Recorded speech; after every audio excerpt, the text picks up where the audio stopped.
ચાલો વિદ્યાર્થી મિત્રો, આપણો વિદ્યુત ભાર ધીમે ધીમે જમાવટ કરતો જાય છે. કારણ કે તમે જુઓ કે એના જન્મકાળથી આપણે પાછી શરૂઆત કરીએ. એના જન્મકાળ કે દ્રવ્યના બંધારણમાં ભાગ ભજવતા સંખ્યા કણોની વાત કરી. એ કણોનો એક આંતરિક ગુણધર્મ એવો હતો કે તેઓ એકબીજા પર ગુરુત્વાકર્ષી બળ લગાડતા હતા. પણ આપણને રસ હતો કે શેમાં? એમની વચ્ચે લાગતા વિદ્યુત બળમાં. એટલે વિદ્યુત બળ લગાડતા હતા એટલે આપણે કીધું અરે આ કણો તો વિદ્યુત ભાર ધરાવે છે. તો જેવો વિદ્યુત ભાર એવું ખબર પડી એટલે તરત જ આપણને એમાં રસ પડ્યો અને વિદ્યુત ભારના ગુણધર્મોની ચર્ચા પર ઉતરી આવ્યા. એના ગુણધર્મોમાં ખબર પડી કે આ તો વિદ્યુત ભાર છે, એ ધને હોય એ ઋણે હોય, બરાબર. ઇલેક્ટ્રોન ઋણ, પ્રોટોન ધન. પછી આગળ ઉપર જોયું કે સાહેબ આ વિદ્યુત ભારોના સરવાળાય થાય, બરાબર. પછી જોયું કે આ વિદ્યુત ભારોનું સંરક્ષણ થાય. અરે આ વિદ્યુત ભારોનું ક્વોન્ટમીકરણ થાય. ક્વોન્ટમીકરણ પરથી ખબર પડી કે વિદ્યુત ભાર કોઈ એક વિચારીએ છે, બરાબર, પણ એ તો અસંખ્ય એવા નાના નાના મૂળભૂત એવા વિદ્યુત ભારોના પૂર્ણ ગુણાંકમાં હોય છે. એટલે ક્વોન્ટમીકરણ એટલે ગુજરાતીમાં કહેવાય જથ્થાકરણ.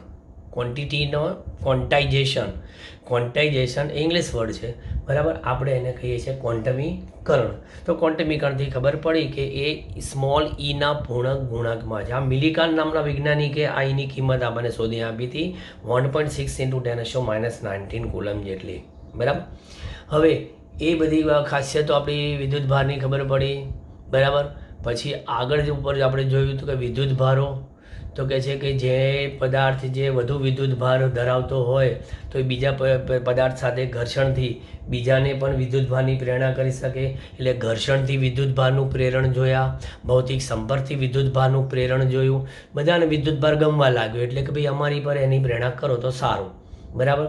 એટલે પછી આ બધું જોતા ચાર્લ્સ ઓગસ્ટીન કુલમ, જે આપણા ભૌતિક જ્ઞાનમાં સ્થિર વિદ્યુતમાં અમે એવું કહીએ છીએ પપ્પુ ધધુ, પરમ પૂજ્ય ધર્મધુરંધર 1008 શ્રી ચાર્લ્સ ઓગસ્ટીન કુલમ નામના વૈજ્ઞાનિકે કીધું કે હવે આ વિદ્યુત ભારો વચ્ચે લાગતા એક બળ અંગે આપણે નિયમ બનાવીએ.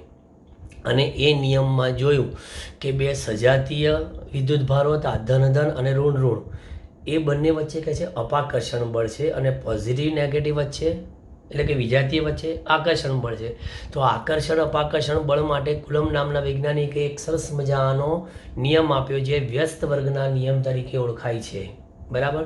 અને એમાં આપણે જોયું કે આ બળ એ વિદ્યુત ભારોના મૂલ્યોના ગુણાકારના સમપ્રમાણમાં. આ એક મોટી વસ્તુ થઈ કે જેમ વધુ વિદ્યુત ભારો હોય તેમ આ બળનું મૂલ્ય બે વચ્ચે વધુ પડતું લાગે અને પાછું અંતરના વર્ગના વ્યસ્ત પ્રમાણમાં.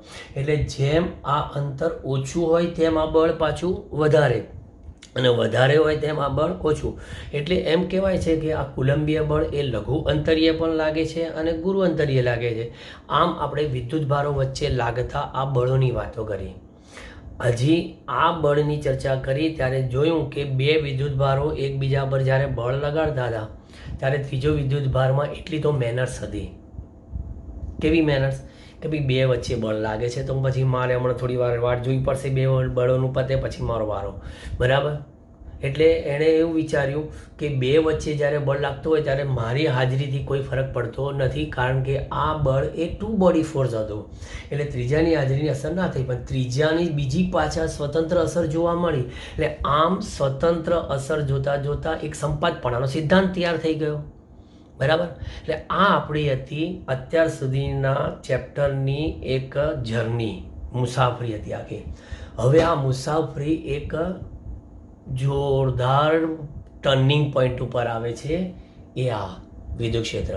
કારણ કે હવે વિદ્યુત ભારે પોતાનો એક વિસ્તાર ડેવલપ કરી, પ્રોપર્ટી વસાવી કે ચલો ભાઈ હવે ભાઈ અમારાથી તો બધાની ફફડાટી થાય છે એટલે હવે અમારું એક ક્ષેત્ર બનાવીએ. એટલે વિદ્યુત ક્ષેત્ર એટલે શું? કોઈ પણ વિદ્યુત ભારની તેની આજુબાજુના વિસ્તારમાં જે અસર જોવા મળે તે અસરને તે વિદ્યુત ભારનું વિદ્યુત ક્ષેત્ર કહેવાય છે. જોઈએ આપણે એક પછી એક એની સમજૂતી. મારી પાસે ધારો કે આવો એક પ્લસ ક્યુ નામનો વિદ્યુતભાર છે. મારે આની વિદ્યુતીય અસર જોવી છે. તો આની વિદ્યુતીય અસર જોવી હોય તો એની નજીકના અહીંયા કે અહીંયા આગળ ક્યાંક મારે મૂકવો પડે એક વિદ્યુતભાર, જેને કહીએ સ્મોલ ક્યુ. એટલે એ આ રીતનો, બરાબર, ક્યુ. અને એનું ડિસ્ટન્સ કેટલું રાખ્યું? તો કે મેં ડિસ્ટન્સ રાખ્યું આર જેટલું, બરાબર. હવે આ પ્લસ ક્યુ છે તો આ પણ હું ધારો કે પ્લસ ક્યુ રાખું, બરાબર, આ પ્લસ ક્યુ રાખું. તો આ પ્લસ ક્યુનું પર આના વડે શું લાગશે? તો કે અપાકર્ષણ બળ. સ્વાભાવિક છે કે એ અપાકર્ષણ બળ સદિશ એફ આ રીતના લાગ્યો.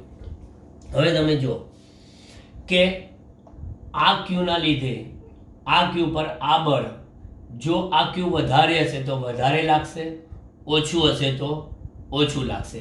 સિમ્પલ લોજિક છે, બરાબર. લોજિક એકદમ સિમ્પલ છે કે આ વધારે તો આ વધારે, આ ઓછું તો આ ઓછું. બીજો પોઈન્ટ કે આ અંતર ઓછું હશે તો આ બળ વધારે લાગશે, અને આ અંતર વધારે હશે તો આ બળ કેવું લાગશે? ઓછું. એટલે હું આના માટે અત્યારના તબક્કે એવું કહી શકું કે Q increases implies F also increases, એટલે બળ વધશે, બરાબર. પછી એવી રીતે આર ડિક્રીઝિસ તો પછી એફ પણ ઇન્ક્રીઝિસ, કે અંતર વર્ગના વ્યાસ પ્રમાણે. એટલે આમ જોવો છો કે આની અસર એ આ બંને પર આધાર રાખે છે. પણ કોઈ કહે છે સાહેબ આ સ્મોલ ક્યુ બદલીએ તો એફ તો બદલાય છે, સ્મોલ ક્યુ બદલીએ તો એફ તો બદલાય. હા, એ વાત સાચી છે. તો પછી એનો અર્થ એ થયો કે આ જે સ્મોલ ક્યુ છે એ એવા મૂલ્યનો પસંદ કરો તમે કે જેથી આ બળમાં કોઈ મોટો ફેરફાર એના લીધે ના થઈ શકે. એટલે આપણે સરળતા ખાતર એને કેવો લઈએ છીએ? ટેન્ડ્સ ટુ 0, બરાબર. તમે પાઠ્યપુસ્તકમાં ધ્યાનથી બધા મુદ્દાનો અભ્યાસ કરજો, તમને ખબર પડશે કે Q0 એકદમ નાનો લઈએ છે અને એ પણ પોઝિટિવ. એટલે આ જે વિદ્યુતભાર છે ને એને આપણે નામ શું પાડ્યું છે ખબર છે? આપેલા વિદ્યુતભારની અસર જાણવા માટેનો, પરીક્ષા કરવા માટેનો એવો વિદ્યુતભાર, એટલે કે પરીક્ષણ. અને પરીક્ષણ એ ઓલવેઝ કેવો હોય? ધન જ હોય. પરીક્ષણ ધન વિદ્યુતભાર, બરાબર. એટલે આપણે કહીએ ઇંગ્લિશમાં એને positive test charge, positive test charge, બરાબર. સરળતા ખાતર આપણે ટેન્ડ્સ ટુ 0 લઈએ છીએ, બરાબર. પણ આપણને ખબર છે કે ટેન્ડ્સ ટુ 0 લઈએ પણ એની પણ એક લિમિટ છે કે Q0 ટેન્ડ્સ ટુ 0 હોય પણ વિદ્યુતભારનું નાનામાં નાનું મૂલ્ય કેટલું છે? તો કે આ બધાને ખબર છે કે વિદ્યુતભારનું નાનામાં નાનું મૂલ્ય કેટલું? તો કે વિદ્યુતભારનું નાનામાં નાનું મૂલ્ય 1.6 × 10⁻⁻19 કુલમ, બરાબર. એટલે પછી આપણે ટેન્ડ્સ ટુ 0 માં એવું ના વિચારતા કે ઇક્વલ ટુ 0 લઈએ તો અલા ભાઈ 1.6 × 10⁻19 થી ઓછું તો લઈ જ નહીં શકીએ, બરાબર. કારણ કે રોબર્ટ મિલિગન નામના વૈજ્ઞાનિકને એની ઈની કિંમત 1.6 × 10⁻19 કુલમ શોધવા માટે નોબેલ પારિતોષિક અપાઈ ચૂક્યું છે. એને પારિતોષિક આપ્યા બાદ આપ્યા, નો પાછા લેતા. ઓકે, એટલે એ આપણે એકવાર અપાઈ ગયું છે ને એટલે આપણે પાછું ના મગાય. અને એ પાછું માગવાની એટલે મજાક છે, બરાબર. કારણ કે આજ દિન સુધી આજના તબક્કે અત્યારે લોકડાઉનની પરિસ્થિતિમાં પણ કોઈએ ઘરે બેસીને પણ ઈની કિંમત આનથી નાની શોધી નથી. કોનથી નાની? 1.6 × 10⁻19 થી નાની, બરાબર.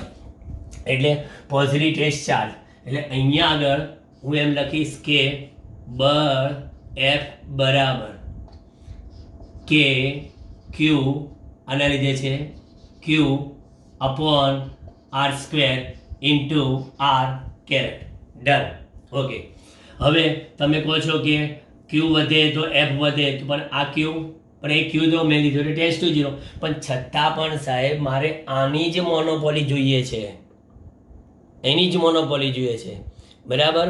એટલે આ પેલું ઘણી વખત અમારે પેલી કહેવત હોય છે કે ઉજ્જળા વનમાં એરંડો પ્રધાન, બરાબર. દાખલા તરીકે માર્કેટમાં બધા સ્ટ્રોંગ માણસો બેઠા હોય, બરાબર. તો કોઈનું પોતાનું ક્ષેત્ર હોય જ નહીં. જે બી ક્ષેત્ર હોય સમાજ ક્ષેત્ર હોય. સમાજ નહીં, સમાજ ક્ષેત્ર. બરાબર. દાખલા તરીકે હું ફિઝિક્સ ભણાવું, મિસ્ટર એક્સ એ ફિઝિક્સ ભણાવે, મિસ્ટર વાય પણ ફિઝિક્સ ભણાવે અને બધા જોરદાર ખતરનાક ભણાવતા હોય. બરાબર. તો એવા સંજોગોમાં એમ કહું કે જો એવું મારું ક્ષેત્ર કેવું છે, પેલો કે છાનવાના પેલાનું ક્ષેત્ર એવું જ છે, ના પેલાનું એવું છે. સારું, આપણું પોતાનું ક્ષેત્ર ક્યાંય નથી બનતું, પણ મારે મારું ક્ષેત્ર બનાવવું હોય તો મારે એવી જગ્યાએ પહોંચી જવું જોઈએ કે જ્યાં મારા સિવાય કોઈ પણ બુદ્ધિશાળી જીવ હોય નહીં. ત્યારે એમ કહી દો કે જોઈ લો હવે મારું ક્ષેત્ર ચકાસવામાં આવે છે. બરાબર. મજાક. બરાબર. આ છે એટલે તમને સમજવા માટેનું ઉદાહરણ છે. બરાબર. કે આપણે કોઈને ક્રિટિસાઇઝ નથી કહેતા અને હું મારી જાતની કોઈ ડંફાસ પણ નથી મારતો. એક જસ્ટ વાત છે કે આ એક સમજવા માટે કે ભાઈ વિદ્યાર્થી આખા ક્લાસમાં કોઈ હોશિયાર હોય તો એની મોનોપોલી હોય. હંમેશા સાહેબ ભણાવતા એની સામું જોઈએ કે ચિંતન. બરાબર છે, સમજાઈ ગયું ને? અરે ચિંતન બહુ હોશિયાર. ચિંતન એટલે ચિંતન જ જાણે આખા ક્લાસનું એક મોટું શું હોય ક્ષેત્ર ઉત્પન્ન કરનાર ઘટક હોય અને બાકીને બિચારા નબળા છે, ચિંતન હોશિયાર છે. બરાબર. એટલે એકની મોનોપોલી બતાવી હોય તો બાકીનાને આપણે કેવા રાખવા પડે? નીચા રાખવા પડે. એમ આની મોનોપોલી રાખવી હોય તો આને આપણે નીચા, એટલે કેવા? Positive test charge which is tends to 0. બરાબર. Q0 tense to 0. બરાબર.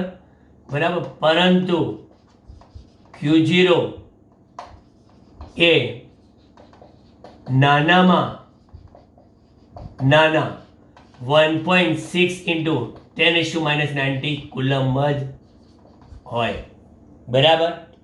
એનથી નાના નહીં. બરાબર. ઓકે. હવે અહીંયા મારે આની જ મોનોપોલી જોઈતી હોય તો શું કરીશ ખબર છે? જે બળ છે ને એને જ વડે ભાગી નાખો. ચાલો વાત પતી ગઈ. KQ/R² into R caret. મેં શું કર્યું? હવે તમને આ જે ગુણોત્તર આવ્યો ને, જોજો તમે હવે આ ગુણોત્તર, એ ગુણોત્તર માત્ર ને માત્ર મેં કીધું આ ગુણોત્તર માત્ર ને માત્ર Q અને R પર જ આધાર રાખે છે. બરાબર. કેમ? જોઈ લો, આ તો કેતો અચળ છે. બરાબર. તો આ જે ગુણોત્તર છે, બરાબર, એ ગુણોત્તરને શું કીધું? ઈ. એટ કયા અંતરે? આર અંતરે. પણ ઈ એટલે ઇલેક્ટ્રિક ફિલ્ડ, વિદ્યુત ક્ષેત્ર.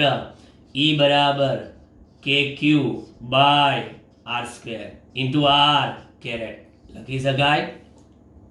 આને કહેવાય કેપિટલ R અંતરે પ્લસ Q વિદ્યુત ભારના લીધે ઉદ્ભવતું વિદ્યુત ક્ષેત્ર, ઇલેક્ટ્રિક ફિલ્ડ.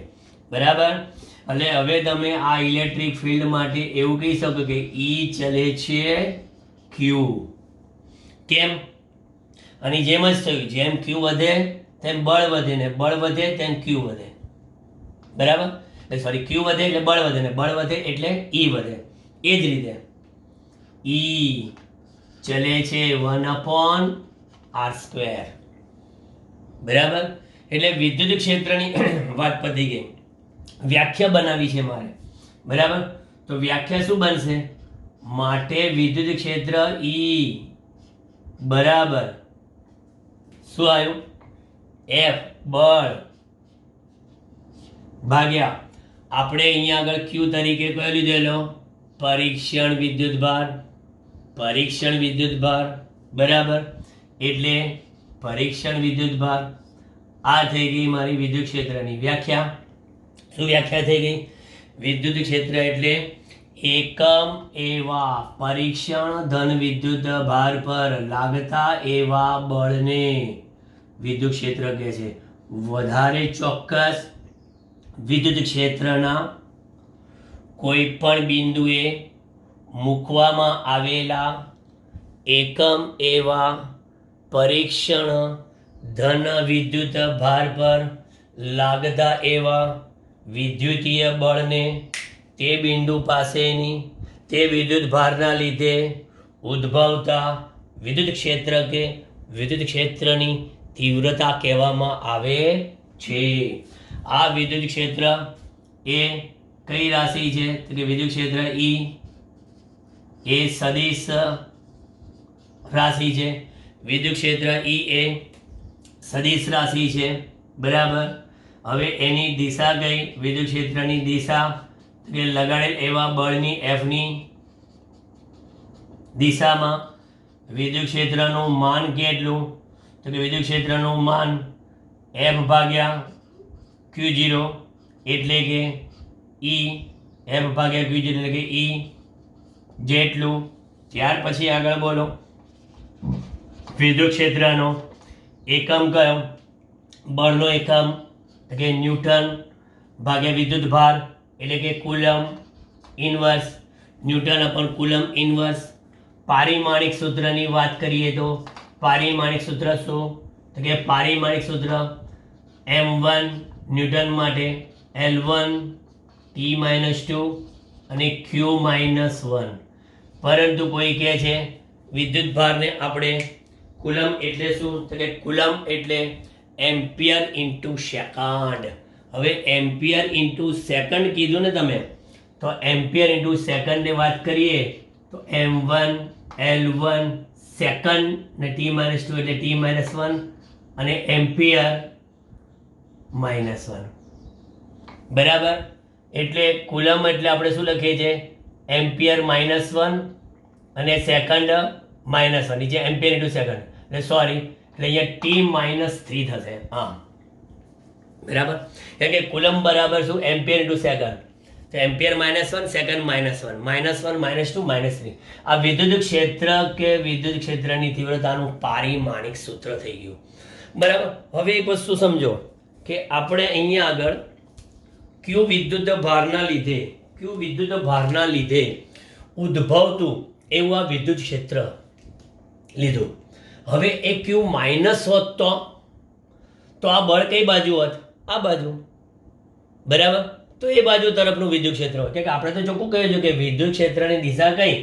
બળની દિશામાં. બરાબર. એટલે હવે એક વસ્તુ આ સમજી લેજો. બીજો એક મસ્ત મુદ્દો કે જેટલા વિદ્યુત ક્ષેત્રમાં મૂકેલા, બહુ જ મોસ્ટ ઇમ્પોર્ટન્ટ વસ્તુ છે. ભવિષ્યમાં કોમ્પિટિટિવ લેવલે તમે જાઓ કે આ ચેપ્ટર કોમ્પિટિટિવ લેવલે બહુ જ કામનું છે. કારણ કે જો ઇલેક્ટ્રિક ફિલ્ડ આવડી તો same to same magnetic field આવડશે. બરાબર. ઇલેક્ટ્રિક ફિલ્ડ અને મેગ્નેટિક ફિલ્ડમાં એક નજીવો ફેરફાર છે. હું તમને જ્યારે ભણાવતો જઈશ ત્યારે હું કહીશ જ, પણ એક નજીવો ફેરફાર છે. પણ વિદ્યુત ક્ષેત્ર આવડશે તો ચુંબકીય ક્ષેત્ર આવડશે. આ ચેપ્ટર નંબર 1 આવડશે તો ચેપ્ટર નંબર 2 આવડશે. ચેપ્ટર નંબર 2 આવડશે તો ધક્કો વાગશે, ચેપ્ટર નંબર 3 આવડશે. ચેપ્ટર નંબર 3 આવડશે તો ધક્કો વાગે ચેપ્ટર નંબર 4, ચેપ્ટર નંબર 5 સુધી આપણે ધમધમાઈને પહોંચી જઈશું. બરાબર. ટૂંકમાં આપણા ચેપ્ટરમાં તમને જસ્ટ થોડો ટાઈમ લો, બતાવો તમને આ વાત કરતાં પહેલાં કે આપણું પહેલું ચેપ્ટર વિદ્યુત ભારને જોરશોરથી વખાણ કર્યા. બરાબર. આગળ વધતા ગયા, વિદ્યુત ક્ષેત્રની વાત ને બધું પતશે. સેકન્ડ ચેપ્ટર કે છે વિદ્યુત ભારની બીજી પણ એક ખાસિયત કે પોતે જે તે બિંદુ આગળ પોતાનું સ્થિતિમાન આપે છે, જેને કહેવાય વિદ્યુતનું સ્થિતિમાન. હવે આ વિદ્યુત સ્થિતિમાન આપે પછી વિદ્યુત સ્થિતિ ઉર્જાની વાત કરીશું. પછી આ વિદ્યુત ભારને બહુ જ આપણને વાલો લાગી ગયો તો કે સાહેબ આ વિદ્યુત ભાર તેડી ફરાય, પછી તેડી ફરાય ને એનો સંગ્રહ કરાય. એટલે વિદ્યુત ભારનો સંગ્રહ કરવા માટે તો કે કેપેસિટર નામની રચના થઈ. એટલે કેપેસિટરની વાત કરી. પછી આ વિદ્યુત ભારો કહે છે કે સાહેબ આ 2 ચેપ્ટર સુધી તો બેન થાક્યા કે પગમાં ગોટલા બચી ગયા, થાકી જવાય છે, થોડું ચાલીએ. સારું. ત્યારે વિદ્યુત ભાર કે ચાલીએ, બીજું શું? તો જ્યારે વિદ્યુત ભારને એક ઉર્જા આપીને ચલાવવાની કોશિશ કરી ત્યારે પ્રવાહનું નિર્માણ થયું. અને પ્રવાહનું નિર્માણ થયું, વિદ્યુત ભારો દોડતા થયા. સમાજમાં એક નિયમ છે કે જ્યારે કોઈ દોડતું થાય એટલે અમુક ઈર્ષા પ્રવૃત્તિ ચાલુ થાય. એટલે એ ઈર્ષા પ્રવૃત્તિ એટલે આપેલા વિદ્યુત ભારોને ડિસ્ટર્બ કરવાવાળા આવી ગયા. એટલે કોણ? અવરોધ. એટલે અવરોધ આવ્યો. પણ કે લાઈફમાં અવરોધ આવે કારણ કે અવરોધ હોય તો જ કંઈક મળે, ઉર્જા. બરાબર. કેમ? ગુમાવ્યા વિના આપણે ગુમાવ્યા વિના કશું મેળતું પણ નથી. એટલે અહીંયા વિદ્યુત ભારોએ ઉર્જા ગુમાવી અને પછી આગળ વધ્યા. એમ રીતે વિદ્યુત પ્રવાહ નિર્માણ થયું, અવરોધો આવ્યા, આગળ વધ્યા, અવરોધો શ્રેણીમાં આવ્યા, અવરોધો સમાધાન તોય ના આપણે તો પ્રવાહ કે આપણે આગળ વધીએ ને બસ વધતા જ રહીએ. બરાબર. એમ કરતાં કરતાં પ્રવાહનું ચેપ્ટર આખું થવાનું તમારું. પછી જ્યારે આ વાહકમાંથી પ્રવાહ વહેવા માંડ્યા ત્યારે વાહકની આજુબાજુના વિસ્તારમાં વિદ્યુત ક્ષેત્રની સાથોસાથ ચુંબકીય ક્ષેત્રનું પણ નિર્માણ થયું અને એ ચુંબકીય ક્ષેત્રનો અભ્યાસ ચુંબકત્વ કરતાં કરતાં તમે ચોથું પાંચમું ચેપ્ટર આગળ વધ્યું. બરાબર. એટલે આ રીતે વિદ્યુત પ્રવાહે વિદ્યુત ક્ષેત્રએ કે વિદ્યુત પ્રવાહે આપણને ચુંબકીય ક્ષેત્ર આપ્યું. બરાબર. તો ચુંબકીય ક્ષેત્ર કહે છે કે તમે લોકોએ અમને ઉત્પન્ન કર્યા, અમને આપ્યા, તો અમારી પણ એક નૈતિક ફરજ છે કે અમે પણ તમને તમારો જે लिया दिया हम आपको वापस लौटा दिया. हम ऐसा नहीं करेंगे कि हमने लिया दिया और हमने आपको भुला दिया. नहीं, हमने लिया दिया वापस लौटा दिया. किस तरह? તો કહે છે કે અમે તમને ચુંબકીય ક્ષેત્ર કહે છે કે અમે તમને વિદ્યુત ક્ષેત્ર પાછું આપીશું એટલે તમારું આગળનું ચેપ્ટર આવશે વિદ્યુત ચુંબકીય પ્રેરણ. એમ કરતા કરે. ટૂંકમાં જો તમે કેટલું રસપ્રદ ભૌતિક વિજ્ઞાન છે, બસ અંદર ઉતરવું પડે કારણ કે કુદરતને સમજવાનું આ વિજ્ઞાન છે. બરાબર. એટલે કુદરતને સમજવાનું વિજ્ઞાન હોય ને ભાઈ તો થોડીક તકલીફ પડે કે કુદરત પ્રાપ્ત કરવાની છે. કુદરત એમ સરળતાથી પ્રાપ્ત થતી નથી. બરાબર. અને એકવાર જો એ પ્રાપ્ત થઈ જાય, એનો રસ્તો મળી જાય તો આના જેવા વિષયની કોઈ મજા નથી તમને. ચાલો હવે આગળ પાછા આવી જે મુજબ કંટાળી નથી ગયા ને, બોર નથી થઈ ગયા ને, કારણ કે તમને આ પછી ક્યાં સાહેબે ગાડી આડા પાટે લઈ ગયા. અરે ભાઈ આ વિષય જેવો છે કે જ્યારે કંઈક આવું આવે ને તો એટલો આમ વાલો લાગી જાય છે કે કંઈક કહેવાનું મન થઈ જાય. ચલો, એ જેટલા વિદ્યુત ક્ષેત્રમાં મૂકેલા ક્યુ વિદ્યુત ભાર પર લાગતું વિદ્યુતીય બળ F બરાબર ઇક્યુ. હવે હું આમ ઘણી વખત મજાકમાં શું કહું છું કે વિદ્યુતીય બળ કેવું? એક બળ લાગ્યું, એક બળ લાગ્યું, એક બળ લાગ્યું, એક બળ. સૂત્ર છે F બરાબર એક બળ લાગ્યું. બરાબર. હવે આ તમે જે વિદ્યુત ક્ષેત્ર ઉત્પન્ન કરેલો છે તે છે. બરાબર. હવે આ જે બળ છે એ આ જે છે જુદા જુદા વિદ્યુત ભાર પર આ બળ જુદું જુદું લાગશે, પણ આ વિદ્યુત ક્ષેત્ર બદલાશે નહીં. કે વિદ્યુત ક્ષેત્ર એકવાર આપણે પસંદ કર્યું પછી એ બદલ થતું નથી. બરાબર. તમને આમાં આજે મેં સમજાયું ને તો હોમવર્કમાં એક વસ્તુ તમે કરજો આમાં કે વિદ્યુત ક્ષેત્રની લાક્ષણિકતાની ચર્ચા કરો. બરાબર. મેં તમને PDF ફાઇલ આપેલી છે. એ PDF ફાઇલમાં તમને ક્વેશ્ચન જોજો કે વિદ્યુત ક્ષેત્રની લાક્ષણિકતા, કારણ કે અહીંયા આગળ બધા લાક્ષણિકતા જોવા જઈએ તો વિદ્યુત ક્ષેત્રની લાક્ષણિકતા કઈ ગઈ કે આપણે જે વિદ્યુત ક્ષેત્ર જે છે એ ધનના કારણે કેવું હોય, ઋણના કારણે કેવું હોય. વિદ્યુત ક્ષેત્ર એ ધનમાંથી ઉદ્ભવતું હોય, ધન વિદ્યુત ભારમાંથી ઋણ વિદ્યુત ભાર તરફ દાખલ થતું હોય. એ બરાબર. એવું જે આકૃતિ સહિત બધી ચર્ચા તો કરવાનો છું, પણ આની પરથી તમે લાક્ષણિકતાની ચર્ચા પાઠ્યપુસ્તકમાંથી જરા જોજો. ચલો, F બરાબર એક બળ લાગ્યું. હવે એમાં હું તમને ખાસ કરીને કહી દઉં કે Q તરીકે ઇલેક્ટ્રોન હોય તો Q તરીકે ઇલેક્ટ્રોન હોય તો Fe બરાબર E. હવે આ E લખ્યું. બરાબર. પણ આ બળની દિશા કઈ? બોલો, આ બળની દિશા કઈ? બરાબર. અહીંયા આગળ આ જે છે બરાબર આપણે ખબર છે બળની દિશા ઇલેક્ટ્રોન દિશામાં, પણ અહીંયા આગળ આ બળની દિશા સદિશ E ની વિરુદ્ધ. બરાબર. અને Q તરીકે પ્રોટોન હોય તો એટલે શું થયું?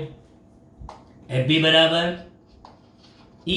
મૂલ્ય એટલું જ આવ્યું, પણ દિશા કઈ? E ની દિશામાં. બરાબર. આ બળ E ની દિશામાં, આ બળ E ની વિરુદ્ધ. બરાબર. એટલે એનો અર્થ એ થયો કે પ્રોટોન પર લાગતું બળ અને ઇલેક્ટ્રોન પર લાગતું બળ અને પ્રોટોન પર લાગતું બળનું મૂલ્ય સરખું, દિશા પરસ્પરની વિરુદ્ધ. કેવી રીતે જો તમને બતાવો કે આ આપણી પાસે આ રીતનું છે વિદ્યુત ક્ષેત્ર, આ આપણી પાસે આ છે વિદ્યુત ક્ષેત્ર, બરાબર. આ વિદ્યુત ક્ષેત્ર, આ વિદ્યુત ક્ષેત્ર ધનનું અને ઋણનું, બરાબર. એટલે એ બધા હોય તો એ રીતે બતાવી શકીએ કે આ પોઝિટિવનું છે, આ નેગેટિવનું છે, બરાબર. એ રીતનું પોઝિટિવ નેગેટિવ. હવે અહીંયા આગળ આપણી પાસે આ ઇલેક્ટ્રોન છે, બરાબર. તો ઇલેક્ટ્રોન અહીં ક્યાં જશે બોલો? ઇલેક્ટ્રોન તો કે ઇલેક્ટ્રોન ક્ષેત્રની વિરુદ્ધ જશે, બરાબર. ઇલેક્ટ્રોન ક્ષેત્રની વિરુદ્ધ જશે. અને પ્રોટોન હશે તો ક્યાં જશે? કે પ્રોટોન ક્ષેત્ર દિશામાં જશે. થઈ ગયું. આ મેં ધનનું વિદ્યુત ક્ષેત્ર બતાવ્યું, બરાબર. ધનનું વિદ્યુત ક્ષેત્ર, સોરી, બંને માટે ચાલશે, ચેકી નાખો, કઈ જરૂર નથી. હા, જોઈ લો. પ્લસ છે ઇલેક્ટ્રોનનું, આ પ્રોટોનનું. હવે આ માઇનસ. હવે અહીંયા ઇલેક્ટ્રોન મૂકીશ તો એ આમ જશે? ના, એ આમ જ જશે. અને પ્રોટોન મૂકીશ તો એ આમ જ જશે. ચેક કરી લો, જોઈ લો, મેં કીધું એ, બરાબર. આ વિદ્યુતભાર તરીકે છે આપણો ઇલેક્ટ્રોન, વિદ્યુતભાર તરીકે પ્રોટોન, વિદ્યુતભાર તરીકે ઇલેક્ટ્રોન, વિદ્યુતભાર તરીકે પ્રોટોન. ધનનું વિદ્યુત ક્ષેત્ર, ઋણનું વિદ્યુત ક્ષેત્ર. જો ઇલેક્ટ્રોન ક્ષેત્રની વિરુદ્ધ, પ્રોટોન ક્ષેત્રની દિશામાં, ઇલેક્ટ્રોન ક્ષેત્રની વિરુદ્ધ, પ્રોટોન ક્ષેત્રની દિશામાં. લાગે છે બળ? બરાબર. આમ આપણને એટલી વસ્તુ ખબર પડી ગઈ કે પ્રોટોન પર લાગતું બળ એ કઈ દિશામાં અને ઇલેક્ટ્રોન પર લાગતું બળ એ કઈ દિશામાં, બરાબર. હજી તો હું આના ઉપર મસ્ત તમને કોન્સેપ્ટ આપું છું, બરાબર. એ આપણે એ આ થયું કે આપણે વિદ્યુત ક્ષેત્ર પાર્ટ 1. હવે વિદ્યુત ક્ષેત્ર પાર્ટ 2 જોઈએ આપણે. ચાલો.